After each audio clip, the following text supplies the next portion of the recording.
Okay, so in this particular example, we have a block of mass little m, which is moving to the right along a rough horizontal surface, and a block B of mass big M, which is suspended by a rope pulley system. And we're asked to assume that both the pulleys are massless and frictionless, and that the coefficient of friction between the block and surface is given by mu k.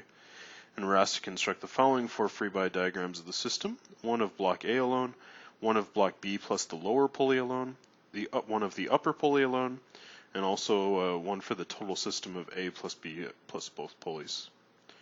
Alright, so let's go ahead and construct these. So if we want to start with block A, we know it's sitting on a rough horizontal surface, and so we'll have a normal force. Also, this is presumably acting in a gravitational field, so we'll have the force associated with weight, mg. And if the block will be moving due to the effects of B, we know we'll have a friction force here, and that friction force will be given by mu k times the normal force n. The second free body diagram we're asked to draw is one for B plus the lower pulley. So if I draw mass particle B here, we know we're going to have the weight of that, which will be m times g. And actually, let me maybe slide that down to make the drawing here easier. So let me draw it more like this, cap m times g. And then if I'm going to also include the lower pulley here, then we'll have two tension forces actually, both of which will be magnitude t coming off that pulley. And that'll be a complete free body diagram for that. The next thing we're asked to do is to draw one for the upper pulley alone. And so if I draw the upper pulley, here we go.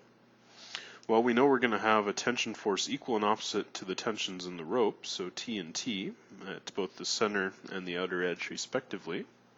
And because the force in a rope has to be constant, we will also have a force T acting to the left. And then in addition to that, we need the forces which constrain the pulley in place, that is the reactions at point O, so we'll have a force which I'll call OX and OY. And that should be it because we're told in this case that the pulleys are massless. So the last thing we need is a free body diagram of the complete system, in this case the total system of block A, block B, and the pulleys. And so if I draw that in, here is block A. And we know this is going to wrap around a pulley, which is there at point O.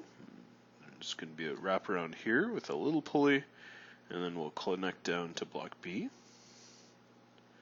So in this case, we know that the weights will remain present, and so we'll have little m times g and big M times g. The normal force won't go away, and so we'll still have a normal force here, and we'll still have this friction force on the left. And in this case, we'll still have the reaction forces at the center of the pulley, which I'll call OX and OY. And once we've sketched those in, we now should have a complete free body diagram. Best of luck as you wrap this up.